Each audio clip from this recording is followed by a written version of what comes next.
which is actually achieved with very easy, quick techniques. I'm starting by bringing the hair a little bit to the side and securing everything in a ponytail. You're gonna grab 2 small rubber bands and attach 2 bobby pins to it, and then secure the ponytail as shown into the video. Secure the rest of the ponytail with a small rubber band. Wrap the rest of the hair inside and then secure with large bobby pins. And we pretty much kind of faked a chignon bun. And there. I'm cleaning with a medium hold hairspray.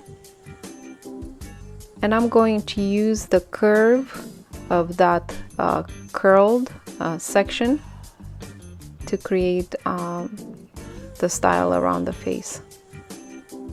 Secure in place with a clip until you form and design the rest of the hair. Hide any hair you have left underneath the bun, and using a small hairpin, weave in the hairpin into the hair to make sure that the side section stays connected to the scalp. I hope you enjoyed it.